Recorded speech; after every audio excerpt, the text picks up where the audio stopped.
es importante hacer una buena pesquisa para asegurar que esto llegue a todos. Entonces, es uno de los avances más importantes para la prevención de las enfermedades pediátricas, y como todo es tan complejo, porque requiere la intervención de múltiples disciplinas, no solamente es el médico o el técnico o el enfermero que toma la muestra. Recuerden que detrás hay todo un aparato que se necesita que funcione de una manera muy aceitada para que esto tenga sentido. Y como ya dijimos, depende de políticas de salud pública que banquen esto. Ya sabemos, las enfermedades varían mucho en diferentes países, incluso a lo largo de las regiones, depende todo de factores epidemiológicos, étnicos, sociales, pero bueno, sobre todo económicos. Continúan los avances, fundamentalmente desde el año 2000, en muchos otros países hay mayor marco legal para otras enfermedades dentro de la pesquisa, y en Argentina también se detecta en Cava, en Capital Federal, se detectan otros desórdenes que en otros lugares del país no se detectan. Ahí marcaría un poco la desigualdad. Entonces, hay una ley nacional, etcétera, pero cada una de las provincias tiene su propia reglamentación en cuanto a la pesquisa.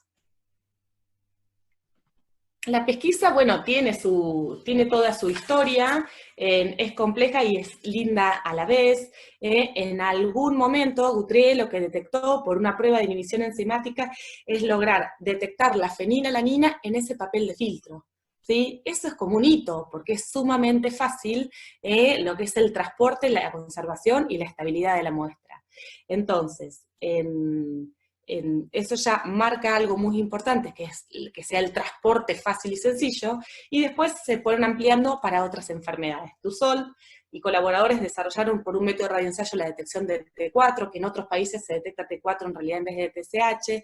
En Argentina, Grumiero y Lokansky pudieron hacer que la pesquisa para fenilalanina y para hipotiroidismo se empiece a realizar, y ya en el año 1979 en el Hospital Gutiérrez se empezó a hacer la detección para el hipotiroidismo. Entonces, como dijimos, es un programa que es un derecho, que es obligatorio, que es gratuito y que es universal, y que hay leyes ahí que lo bancan. Esto de la ley nacional, esto de que apoya una ley de las enfermedades poco frecuentes, y las leyes provinciales que van a ir cambiando. Hubo un programa de fortalecimiento porque en realidad hubo un debilitamiento previo a eso. En muchas zonas o regiones del país no se encontraba la tarjeta, ¿sí? No había un buen envío de la tarjeta. Bueno, entonces, a nivel nacional, ¿qué es lo que se pesquisa? La fenilcetonuria, que ahora vamos a hablar un poquito de cada una, los nombres sean complejos, pero que entiendan un poquito el mecanismo ya alcanza, del hipotiroidismo congénito, de la fibrosis quística del páncreas, de la galactosemia, hiperplasia suprarrenal congénita, o el déficit de biotinidasa. Esa a nivel metabólico. Después hay que hacer la detección o la pesquisa de hipoacusia, de la retinopatía del prematuro, en realidad lo que es el ojo rojo, y la displasia de caderas. Bueno, muy bien, hasta acá como venía presentando Bárbara, habló en sentido general de todo el contexto que determina la pesquisa, su historia, su marco legal, y bueno, empezamos a una parte muy importante que tiene que ver, más que nada, con la toma de muestras. Muy importante en su formación conocer, porque es algo que tienen que saber hacerlo, ¿sí?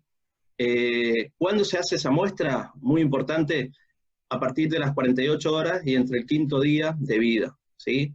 Siempre dice que sea previo al alta neonatal, y obviamente que 24 horas después de que el niño empiece a alimentarse, tanto con lactancia materna o en todo caso con leche artificial, ¿sí? ¿Y eso por qué, Franco? ¿Por qué eso de que tenga que alimentarse? ¿O por qué no hacérselo al toque cuando nace y ya te olvidás? Sobre todo porque hay enfermedades que se pueden alterar si no se empieza con la lactancia materna, entonces eso nos va a ayudar a poder determinarlas de alguna forma también, ¿sí? ¿Algo ahí, agregar en base a esa pregunta? ¿Respondí bien, profe? No, respondiste perfecto, igual me sacaste una duda que yo tenía hace mucho. ¿Sí? Ah, bueno, menos mal. Bueno, entonces en ese sentido es importante saber bien qué es entre el día 2 y el día 5.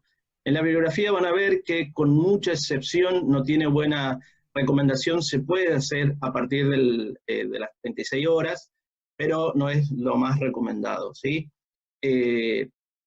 Eso en primer lugar. Lo ideal es hacerlo entre el día 2 y el día 5. Ahora, si pasa más tiempo y nunca se hizo la pesquisa, o no sabemos si se lo hizo, por ejemplo, nos llega a la consulta, siendo generalista o pediatras en su momento, bueno, a ustedes les falta poco, viene un lactante, por ejemplo, de 5 meses y no sabemos si hizo la pesquisa, lo tenemos que mandar a hacer, ¿sí? No importa que pasó el día 5, porque es importante, aunque sea un poco más tarde, poder determinar si tienen algunas de estas enfermedades metabólicas, ¿sí? Bueno, volvamos al día 2, al día 5, en caso de situaciones especiales, ¿sí? Hay situaciones especiales que van a estar en la NEO, ¿sí? Sobre todo, por ejemplo, prematuros con una edad gestacional menor de 35 semanas, se realiza la pesquisa entre el día 2 y el día 5, pero se repite la semana 37, ¿sí?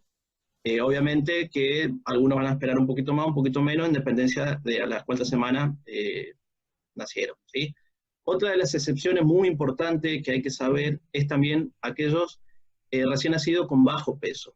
Un bajo peso de menos de 1.500 gramos o 1,5 kg. También se realiza la pesquisa entre el día 2 y el día 5, pero se repite cada 15 días hasta que alcanza los 2 kilos, ¿sí? O sea que en dependencia de cuánto demore en subir de peso, se van a repetir cada 15 días. Hay otras excepciones y que es muy importante saber, conocer, y ahora vamos a hablar de tomar bien los datos, porque es importante a ver si están recibiendo medicamentos como el clotrimoxazol, o la procaínas, por ejemplo, benzilpenicilinas, que es un grupo general de penicilinas, ¿sí? Porque interfiere sobre todo en la determinación de la biotinidasa. Hay otras excepciones especiales, que ustedes también las van a encontrar en la bibliografía, que es, por ejemplo, el recién nacido que requiere plasmaféresis o transfusiones. Hay algunas patologías en NEO que requieren estos procesos médicos. Entonces, en esos casos, las muestras se les toma antes, o en todo caso 7 días después de realizado ese proceder. También muchas veces se repiten en los gemelos, que eso lo van a encontrar en la bibliografía. Bueno, ¿alguna duda hasta acá, Barbie?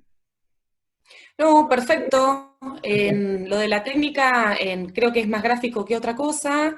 No sé si vos lo querés decir, Fran, o si no, comento yo. Es importante que una lanceta, la parte del talón duele, pero duele un poquito. Hay que hacer masajes para que pueda tener así, para que la piel esté como más, ¿cómo decirlo? ¿Cómo se diría bien? No sé, haces masajes. Sí, sobre todo lo que hay que hacer es poder brindar la salida de sangre, en este caso, ¿sí? Porque al calentarla un poquito y el vasodilatar un poquito va a ser más fácil que pueda tomarse la gota de sangre. Bien, entonces, bueno, con ese mimo, que ayuda también a que salga, se hace una punción ahí en esa zona. Lo que se intenta es que salga gotitas de sangre, que la gota, nada, que entre bien. Este ejemplo que tenemos ahí abajo es frecuente de ver, pero no es lo que corresponde. Entonces, la toma de muestra tiene que ser prolija, dentro del círculo, esto que se tiene que distribuir la sangre a los 2 lados del papel, y bueno, y entender es que una muestra no válida o una muestra insuficiente o que las tarjetas estén sobresaturadas, realmente hace que se tenga que repetir la muestra, y es un trabajo enorme el que se tiene que hacer detrás. Barbie, ¿sabés cómo se enojan las bioquímicas y bioquímicos si hacemos mal esto? Es terrible. Ya te digo, Sí. mi experiencia, la primera muestra que tomé siendo residente de pediatría es la que está acá abajo. ¿Ves? Estoy marcando con flechitas. La tomé así, de horrible. Obviamente que después me retaron bastante, pero bueno, es un aprendizaje. Por eso es muy Sí. importante saber tomar la muestra, hacer realmente, como decía Bárbara, que se distribuya bien, que traspase, porque si no, una mala toma de muestra retrasa todo el proceso de pesquisa en este caso. ¿Sí, Barbie? No, que no nos olvidemos que es un recién nacido, que la situación tiene estrés, tanto para el recién nacido como para la madre, un técnico que recién se inicia también. el niño obviamente se mueve, Ujú. es doloroso, un llanto va a ser, por eso por ahí en los textos pone que después que ayudaría esto de ponerlo a la teta para que libere endorfinas y calmar el dolor, etcétera. Pero bueno, sí, no es fácil que se quede quieto, no es tan fácil realizar una buena técnica, no es tan fácil que salga la cantidad de sangre que nosotros queremos que salga. Así que sí, yo creo que las primeras veces a todo el mundo nos debe haber salido mal y bueno. Sí, pero Pero bueno, lo nuestros importante es estudiantes van a ser también de que mejores. tengamos una buena educación, que yo en ese momento, en el momento mío particular, yo nunca la tuve, digamos. Claro, perfecto. Sí, nuestros estudiantes van a ser mejores, seguro, eso estamos Obvio, convencidos. obvio, Bueno, acá obvio. es algo muy importante el de conocerlo, saber, reconocer para poder implementar. Por ejemplo, los tiempos, ¿sí? Es necesario optimizar los tiempos en que ocurre cada instancia del proceso, ¿sí? Eh, lo primero es la extracción, que dijimos que en el día 2 y el día 5, pero acá hay algo muy importante, más que solo el proceso de tomar bien la muestra y de hacer estas cosas, que es anotar bien todos los datos, ¿sí? Generalmente es un cartoncito que tiene, ya te guía con los datos que hay que poner, donde van todos los datos filiales. Hay que poner muy bien domicilio, dirección, escribir bien los apellidos, los números de teléfono. Eh, y es muy importante registrar si tiene algún antecedente, si comenzó la lactancia, como dijimos al principio, si usó algún medicamento en particular. ¿Por qué es importante anotar bien? Porque si después, primero porque después hay que localizar a los padres, porque si se fueron dados de alta, no van a estar más en el hospital o en el centro donde esté, en primer lugar, entonces hay que localizarlos y sobre todo si la pesquisa da positiva para alguna de las patologías, ¿sí? Es muy importante, por favor, insistimos mucho en eso y los que trabajan en el laboratorio exigen mucho ser prolijo en ese sentido, obviamente con letras claras. Bueno, del día 2 al día 5 se toma la muestra, se traslada, después lean bien, por favor, cómo se hace el proceso de secado, hay una grilleta especial que sirve para dejar secar el papel, que está armado específicamente para eso. Después viene el proceso de transporte, ¿sí? El transporte puede tardar 2 días, que es donde se lleva la muestra al lugar donde se procesa. No todas las provincias o todas las ciudades que tienen NEO tienen un laboratorio para procesar, a veces se tiene que trasladar a ciudades cabeceras. Después se hace el proceso en laboratorio, que también tiene su técnica, su trabajo, una cantidad grande de muestras, y después la localización en 2 días. O sea, que más o menos 20 días, o de día a 20 días, ya si está alterado se vuelve a hacer la muestra o se hace el diagnóstico para confirmarlo, ¿sí? Esto es muy importante conocerlo. Bueno, una vez que se tome la muestra, este cuadrito interpreta muy bien.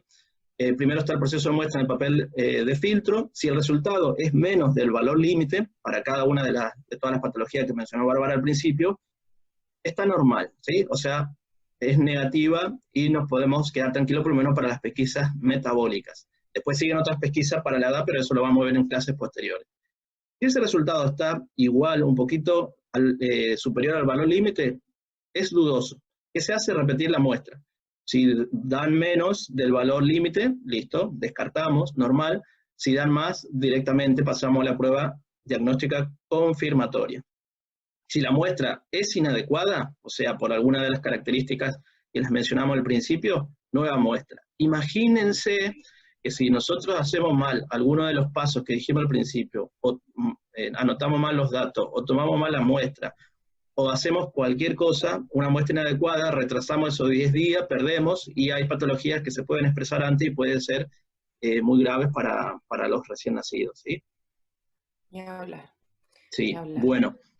Bueno, esto es un poco un resumen de todo este proceso. Esto ahí muestra cómo es ascendente la flecha. Acá hay distintos ejemplos de muestras muy mal tomadas. Por favor, repasen bien para no profundizar en esto, cuáles son todas las probabilidades que tenemos de hacer mal las muestras. Y acá también mostramos qué es lo que hay que completar en ese cartoncito.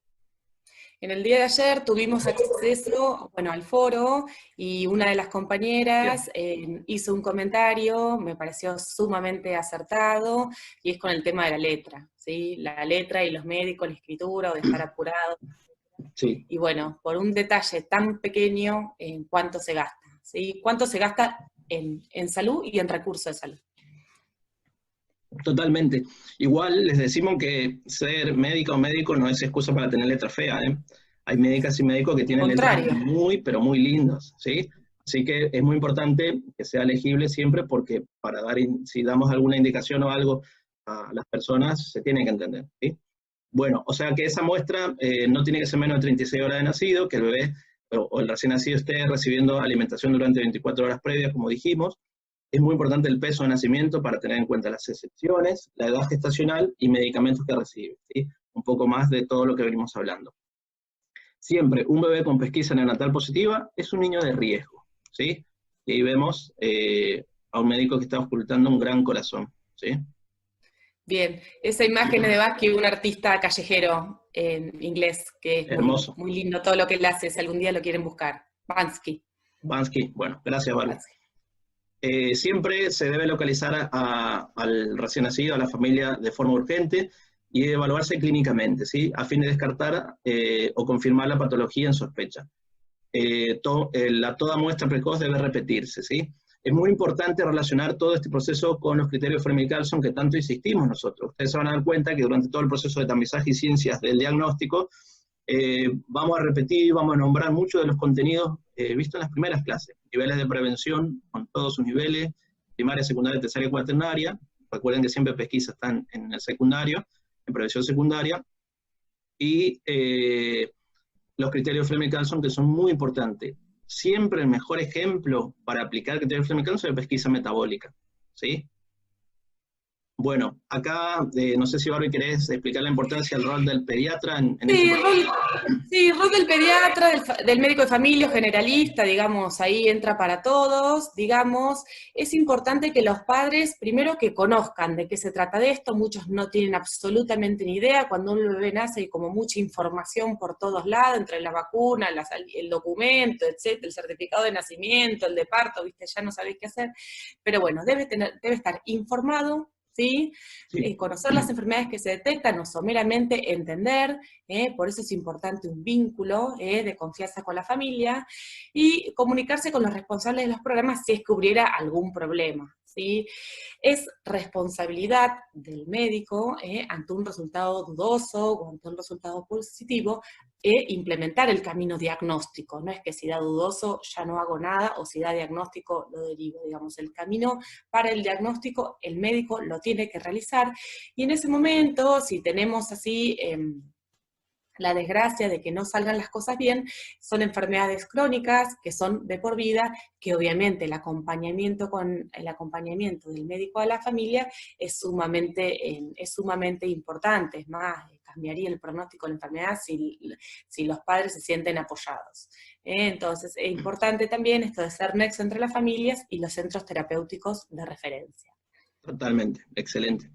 Bueno, hasta acá alguna duda, algo para agregar en sentido general, solo, sí, Barbie, te escucho. Sí, no lo dije, pero es importante que Sí. nadie se tiene que ir de ninguna institución sin la pruebita del talón, sin la toma de la muestra para la pesquisa. Eso es Bien. sumamente importante.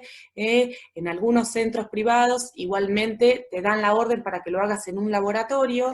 No sería lo ideal porque se podría perder esa oportunidad, y después en el primer control, si no se hizo dentro de la institución, se debería preguntar si se hizo la pesquisa neonatal. Perfecto. Sí, eso es fundamental porque esto es por ley y se tiene que hacer a toda esta población, ¿sí? Bueno, haciendo todas estas cosas que fuimos explicando, hablando, son muy importantes. Nosotros las evaluamos, así que tienen que saber. Y sobre todo, no solo estudien para las evaluaciones, sino también para la construcción de conocimiento, que esto le va a servir en sus prácticas prontas, ¿sí? En la medicina. Bueno, ahora vamos a empezar a hacer un repaso muy general, por arriba, de cada una de las patologías, que no quiere decir, perdón, que no quiere decir que ustedes no las estudien bien, porque pues, además son patologías que le van a ir viendo durante toda su carrera, y aparte son muy lindas aprenderlas y relacionarlas con las asignaturas de años anteriores, ¿sí? Bueno, en primer lugar, el más frecuente de todas estas patologías está el hipotiroidismo congénito, ¿sí? Sobre todo acá la finalidad de detectar el hipotiroidismo a tiempo, ¿sí? Es más que nada evitar el retraso mental que puede causar si no lo hacemos a tiempo, ¿sí? Imagínense si vamos a la historia y cuando nos hacían pesquisa, la cantidad de casos que no se detectaban y que eran causa de retraso mental y nunca quizás se sabían antes, ¿no? Bueno, ese hipotiroidismo puede tener distintas alteraciones, que puede ser por agenesia, por hipoplasia, por ectopia o ectopía, como quieran llamarlo, disomogénesis. La causa más común es la ectopia o ectopía, después una disomogénesis, pero generalmente es primario, ¿sí? Es muy raro que sea hereditario. En un 85% son esporádicas y un 15% hereditarios, ¿sí? Un poquito más frecuente en mujeres, 2 en 1 la frecuencia, y como ven, es una frecuencia muy alta, 1 de cada 2.500 recién nacidos. ¿Qué síntomas nos da el hipotiroidismo congénito? Por ahí es muy raro que dé muchos síntomas en un recién nacido, por eso es importante aplicar la pesquisa, ¿sí? Generalmente estos síntomas se ven en personas más grandes o en edades más avanzadas, ¿sí? Pero bueno, hay que saber que generalmente que puede haber, por ejemplo, problemas de alimentación, no adherencia a la lactancia materna, puede haber estreñimiento, ¿sí? O sea, constipación, macroglosia, una lengua agrandada, hipoactividad, hipotonía. Nosotros rápido sospechamos cuando hay hernia umbilical, o por ejemplo tarda la caída del cordón umbilical, uno dice, upa, hipotiroidismo. Una piel moteada, piel seca, fría, y otra característica importante es la fontanela posterior mayor a 5 milímetros. Es difícil tocar la fontanela posterior, pero bueno, es algo que después lo van a ir aprendiendo a la medida que hagan las habilidades. Y característico es la hiperbilirrubinemia o la ictericia prolongada. También lo van a ver en clases posteriores. Bueno, sí, por ahí interrumpo un cachito, no, como una ayuda a memoria, nada más, que lo de la ectopía es por el desarrollo embriológico de la glándula, que está arriba y después baja, y en algunos recién nacidos como que costaría que baje, o ya al nacimiento estaría en otro lugar. Eso recuérdense que la ectopía es que no está en el lugar que corresponde. También recuerden esto de que por ahí ya lo saben, pero bueno, que la hormona tiroides es una hormona del metabolismo, por eso todos los síntomas, digo para que no tengan que aprender síntoma por síntoma, acuérdense que tiene que ver con el metabolismo y la maduración ósea, y hablar con el desarrollo del sistema nervioso central. Ya se sabe que la hormona tiroides funciona para el desarrollo de nuevas neuronas, de nuevas sinapsis, para la mielinización, para el desarrollo de la glía, tiene como muchas funciones ahí, y bueno, si entendemos que es indispensable para el desarrollo del sistema nervioso central, es fácil después determinar que vamos a tener una discapacidad intelectual, que es lo que primero nosotros tenemos que pensar, obviamente, porque tiene un tratamiento que es súper seguro y eficaz. Perfecto, muy importante relacionar la anatomía y la fisiología completa para poder entender los síntomas, ¿sí? Medicina se tiene que pensar así porque saberse de memoria es bastante difícil. Bueno, acá en sentido general, esto está en la bibliografía, lo que se hace determinación de la TSH en sangre, sobre el papel de filtro que explicábamos al principio, tiene un valor. Generalmente nosotros si hacemos un examen y tomamos valores, siempre le damos los valores de referencia para que ustedes los puedan relacionar, y en dependencia si viene alterado, o sea, supera ese valor, lo que hacemos es la confirmación diagnóstica, que es la otra etapa, ¿sí? La etapa de confirmación, y ahí viene diagnóstico, ¿sí? Cuando hablamos de diagnóstico es individualizar a la persona, pesquisa es poblacional, diagnóstico individualizamos, ¿sí? Y se pide... Si yo, Fran, le hice a mi hijo una pruebita del talón y me dio una TSH que me indican patológica, ¿sí? En la pruebita del talón. ¿Ya tengo el diagnóstico del hipotiroidismo? No, Bárbara, si te da alterada, ¿qué hay que hacer? Vamos a la confirmación diagnóstica. Entonces esa confirmación diagnóstica ya, en todo caso tu hijo ahí se separa de toda la población que nacieron con él, ¿sí? O que estaban en el día de hoy, día 5. ¿Qué se hace? En primer lugar se vuelve a pedir, pero solo a él, una TSH de vuelta y T4. y se deriva al especialista, en este caso al endocrinólogo, para ver si tiene que tomar medicamento y hacer un seguimiento en todo, si viene alterada estos últimos estudios. ¿Sí? ¿Te puedo responder? Perfecto, perfecto, sumamente importante, perfecto. Bien, eso es pregunta de examen, ¿eh? Siempre estamos insistiendo en estas cosas.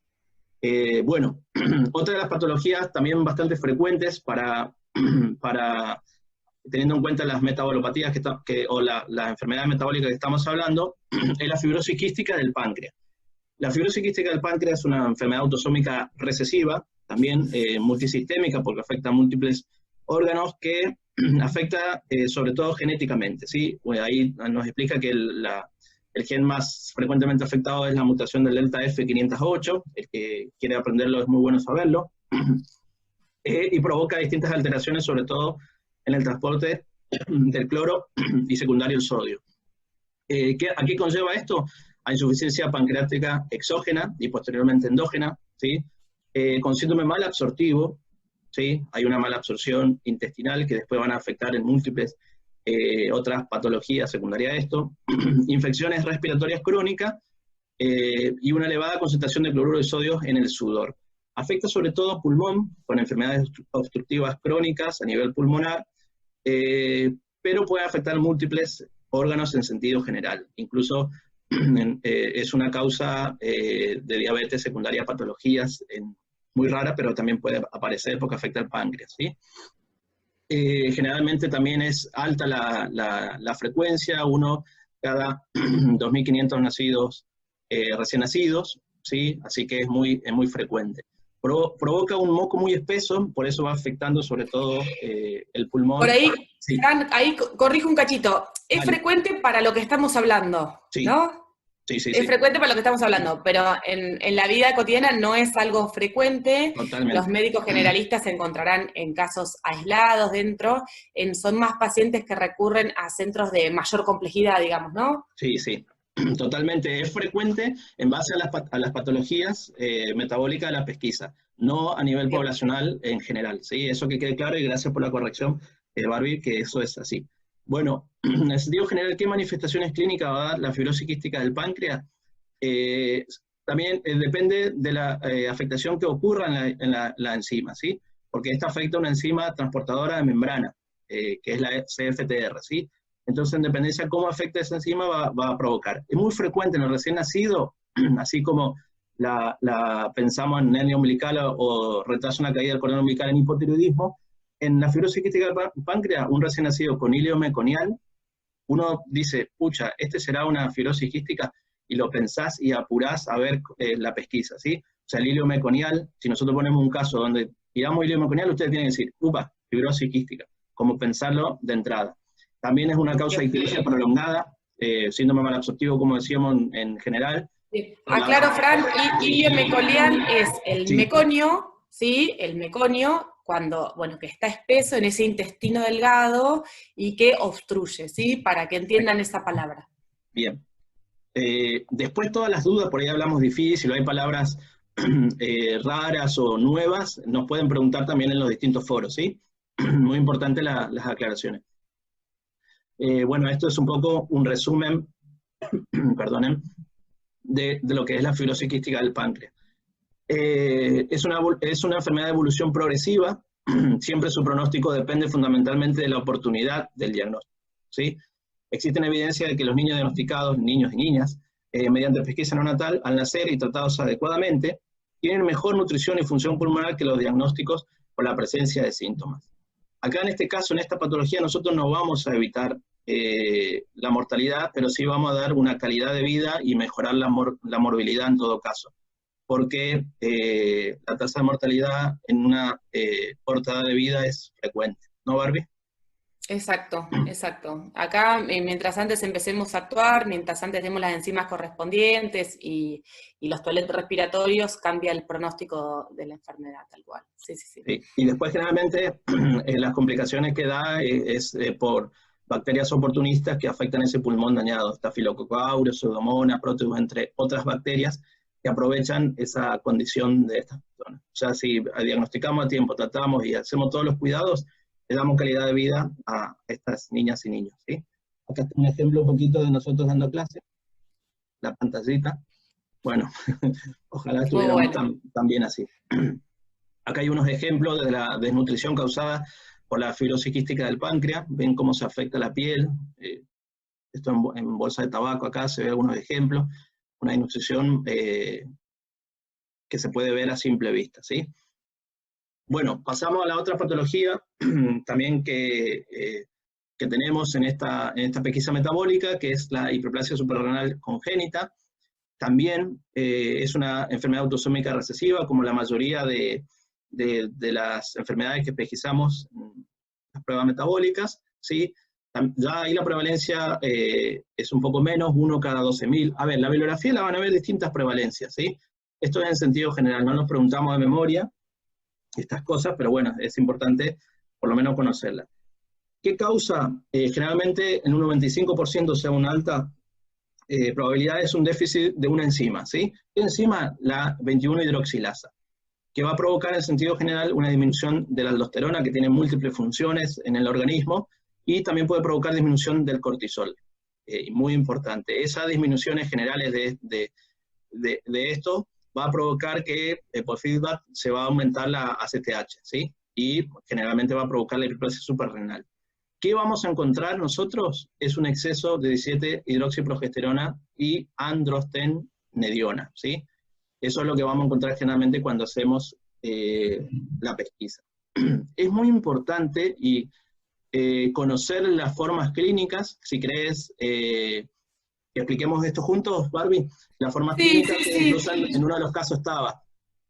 Sí, es importante en principio conocer que lo más frecuente es la perdedora de sal. La forma clásica perdedora de sal es la más frecuente, que la determinación se hace, como dijo Fran recién, con el aumento de la 17-hidroxiprogesterona, y lo que yo tengo aumentados también son los andrógenos, esto es la androstenediona aumentada, y eso lo que me provoca ahí es en los genitales ambiguos, hay una hipertrofia del clítoris, que después tan complejo es su abordaje, o polémico, digamos. La cuestión es que nosotros, al no tener ese cortisol, entramos en una etapa con pérdida de peso importantísima, con vómitos, deshidratación, letargia obviamente, el sodio lo tenemos por el piso, el potasio aumenta por las bombas, y lo que puede provocar, lo que puede llegar es la muerte. Nosotros lo tenemos que tener, obviamente, hidratarlo y darle la reposición hormonal correspondiente. Esa, que la conozcan, creo que es la más importante, porque realmente el cuadro ya es sintomático desde el inicio, es importante la sospecha, pero ahí es cuando es tan importante la intervención precoz, ¿sí? Totalmente. Sí, como decía Bárbara, depende de qué se afecte, vamos a tener distintas formas de presentación. Hay una forma clásica y no clásica, ¿sí? Ahí como está en el cuadro este. La forma clásica a la vez se divide en dos, como explicaba Barbie, presentación precoz y presentación tardía. La precoz, la característica que explicó recién ella, es la forma perdedora de sal, un 75%. Es un cuadro clínico característico entre el día 7 y 14, hay bibliografía que le dice entre el día 7 y 30, son dependencias. Produce sobre todo pérdida de peso, secundario a esto que ya explicaba, mucho vómito, letargia, deshidratación, y bioquímicamente vamos a encontrar una disminución del sodio y aumento del potasio por las bombas y por la afectación sobre todo de la aldosterona. Y tiene una forma menos frecuente ya de esta presentación precoz, que es la virilizante, ¿sí? Sin alteraciones de electrolitos, pero sí produce el aumento del tamaño del clítoris. Por eso también es muy difícil y es más grave ese varones, porque uno no se da cuenta generalmente de esa virilización, porque es muy difícil de ver en los varones, ¿sí? Porque no se ve. En las niñas sí, porque vas a ver el aumento del tamaño del clítoris y se ve los genitales ambiguos. Bueno, la presentación tardía generalmente afecta sobre todo el cierre de las epífisis y produce aumento de la velocidad de crecimiento con aceleración de la maduración ósea y signo de pubertad precoz. Hirsutismo también se describe, ¿sí? Y la forma no clásica, que ya es poco frecuente, ¿sí? Bueno, esta es la hiperplasia. Hasta acá, los tres casos de la guía era uno, no sé en orden, no me acuerdo ahora, pero hipotiroidismo, una fibrosis quística del páncreas y una hiperplasia suprarrenal congénita, para que lo vayan relacionando, ¿sí? Bueno, ¿seguimos, Barbie? Sí, seguimos. Bien, esto es un ejemplo. No, en tamizaje esencial y diagnóstico no hablamos del tratamiento ni el seguimiento, porque obviamente van a ser, por ahora toca que aprendan a hacer diagnóstico, conozcan la patología, que sepan hacer pesquisas, pero obviamente que si van aprendiendo los tratamientos, que es muy importante que saber que tienen tratamiento, obviamente que no ocupa espacio el conocimiento, ¿sí? Pero nosotros no evaluamos, ¿sí? Para que tengan en cuenta. Otra de las patologías bastante frecuente en estudiando las pesquisas metabólicas, pero ya más raras de estas tres primeras, es la fenilcetonuria, ¿sí? Esta también es autosómica recesiva y hay un bloqueo de la conversión de la fenilalanina, que es un aminoácido importante, en tirosina, ¿sí? La causa más común de esto es un déficit primario de la fenilalanina hidroxilasa. Miren, un 98%, ¿sí? Falta esto. Esto va a provocar una hiperfenilalanemia, deficiencia de la síntesis o reciclaje de su cofactor. Ya la incidencia que ustedes ven es 1 en 10.000 o 20.000 recién nacidos. Bueno, hay un portador cada 50 recién nacidos. ¿Qué manifestaciones clínicas da esta? ¿Querés explicar, Barbie? Sí, no, entender un poco de que nosotros lo que no tenemos por la falla en la fenilalanina hidroxilasa es la tirosina, entonces tenemos un déficit de todas las que son las moraminas. Acuérdense, la noradrenalina, ahí dice epinefrina, la noradrenalina, la adrenalina, podemos hablar de la dopamina, la serotonina, todas cuestiones que van relacionándose, que tienen como precursor la tirosina. Entonces, ¿qué tenemos? Es muy importante. Digo como para que lo puedan pensar, no tenés esa hormona, no tenés enzima, tenemos una falla en la tirosina, vamos a tener en el sistema nervioso central una gran cantidad de síntomas. ¿Sí? Obviamente son pacientes sumamente graves, donde hay discapacidad intelectual, síntomas de autismo, conductas estereotipadas, automatismo, inquietud psicomotriz, etc. Pero bueno, que todo tiene que ver con esto para que lo piensen. Es sumamente infrecuente, y bueno, y con respecto al abordaje, una vez que ya uno puede arribar al diagnóstico, a veces la familia, conocer la historia de la familia ayuda. Se les da, no se les suspende la lactancia materna y se le da además un suplemento. No, y después con el nombre, fenilcetonuria, creo que se dan cuenta, es hiperfenilalanemia cuando es moderado o leve a moderado, y ya cuando es más grave es fenilcetonuria. Pero bueno, ya entendiendo cuál es la fisiopatología un poco, que se lo decimos para que se acuerden así de los síntomas, ya es más fácil entender. Perfecto. Bueno, las manifestaciones clínicas, en base a lo que explicó Barbie, es un retraso mental severo, ¿sí? Puede dar convulsiones, autismo, hiperactividad, entre otros signos y síntomas, ¿sí? Bueno, pasamos a las dos que nos están quedando. Una es la galactosemia, que también es un error congénito del metabolismo de la galactosa debido a deficiencia de diferentes enzimas. Generalmente son 3 enzimas. La más frecuente es la galactosa 1,6-difosfato uridil o 1,6-uridil-difosfato, que es la famosa GALT, ¿sí? Es una afectación más común, pero también podemos tener otras enzimas como la galactoepimerasa y galactoquinasa, ¿sí? A ver. ¿Les vamos a preguntar el nombre de estas enzimas? No les vamos a preguntar. A ver, una cosa, justo menos mal que lo pronuncié así, porque esto quería... ¿Saben por qué lo pronuncié así? Porque estaba pensando en decirle algo antes de leer. Saberse de memoria las cosas no sirve de nada, ¿sí? La memoria es importante para el proceso de pensamiento, ¿sí? Pero saberse las cosas de memoria no sirve de nada, ¿sí? Obviamente que el conocimiento no ocupa espacio. Cuando más sepan, cuando más lean, cuando más lo relacionen, cuando más piensen, es muy importante. Nosotros no le vamos a poner un examen, diga las 3 enzimas que se afectan a la galactosemia y diga toda la fisiopatología de la fenilcetonuria. Pero si lo saben, siempre le va a ser un punto extra para su práctica, ¿sí? ¿Algo ahí, Barbie? No, que entienden lo que es la más frecuente, que por ahí se lo marcaste, y bueno, y que tenemos una acumulación ahí de galactosa 1-fosfato, y que eso causa lesiones a nivel renales, hepáticas y del sistema nervioso central. Se entiende cómo es la galactosa, la lactosa, perdón, que tiene que ver con galactosa, glucosa pueden entender un poquito más, porque hay cosas que no se pueden consumir, y ahí sí es uno de los cuadros donde se suspende la lactancia materna y se les da suplementos a base de soja. Perfecto. Clínicamente provoca también ictericia, como vimos, hasta acá el hipotiroidismo, la fibrosis quística del páncreas, la galactosemia puede ser causa de ictericia, ese es un contenido que vamos a ver después.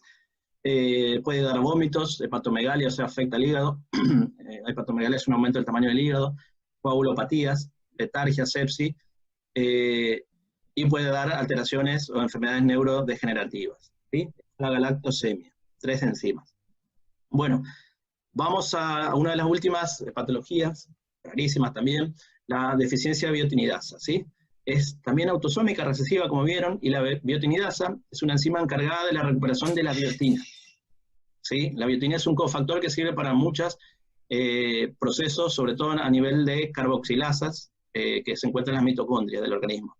La prevalencia es 1 en 45.000, generalmente ya es muy poco frecuente, y da alteraciones sobre todo cuando no tenemos este cofactor que es la biotina. ¿Qué afecta generalmente? Neurodegenerativo. ¿Está por salir de compra Barbie de vuelta? Ahora sí, ahora sí. Ahora Bueno. en el medio de esta clase, en la cucaracha me dijo cómo debía ir, así que Dale, más está bien. adecuadamente. Está bien, a mí no me avisaron, ahora me pongo. Bueno, síntomas neurodegenerativos, generalmente convulsiones, pérdida de audición y visión, muy importante saberlo, ataxia, hipotonía, ahí como vemos afecta a nivel neurológico la función de este cofactor, y después puede provocar, por ejemplo, dermatitis seborreica, muy característico. Alteraciones en el crecimiento, hiperventilaciones, apnea, alopecia, conlleva la acidemia, que es aumento de la acidosis en sangre, cetocidosis metabólica, hiperamonemia, que da secundaria a todos estos procesos, ¿sí? Acá hay algunos ejemplos, si querés mostrar, Barbie.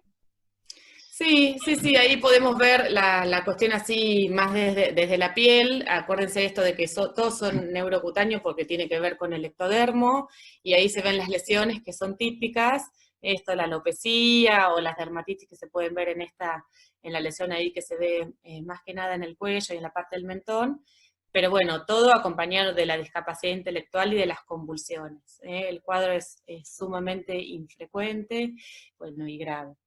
Perfecto. Y como todos estos cuadros son graves, es importante el índice de sospecha, obviamente. Perfecto. Sí, cada vez que me pongo algo más feo quedo, no importa. Bueno, seguimos. Esto es solo un ejemplo de todos los cuadros que repasamos. Las patologías ya repasamos uno por uno: el hipotiroidismo, la fibrosis quística del páncreas, la hiperplasia suprarrenal congénita, fenilcetonuria, galactosemia y deficiencia de biotinidasa. Esto es la pesquisa metabólica a nivel nacional. No hablamos de leucinosis o enfermedad con orina olor a jarabe de arce, que es de Buenos Aires, pero sí lo pueden saber mejor. Bien. Bueno, en sentido general, esto, si querés, Barbie. Sí, un poco en la conclusión la podemos arribar entre todos, que desde la implementación de la pesquisa se amplió cada vez más la llegada a la población. Hoy la gran mayoría de los pediatras o generalistas en la consulta prenatal ya hablan de eso y es sumamente importante. Es un hito de equidad, todas las cuestiones que ver con tamizaje, que son integrales y universales, hablan de la equidad, y es importante involucrar cada vez a más pediatras o a médicos generalistas, en realidad a todos los médicos,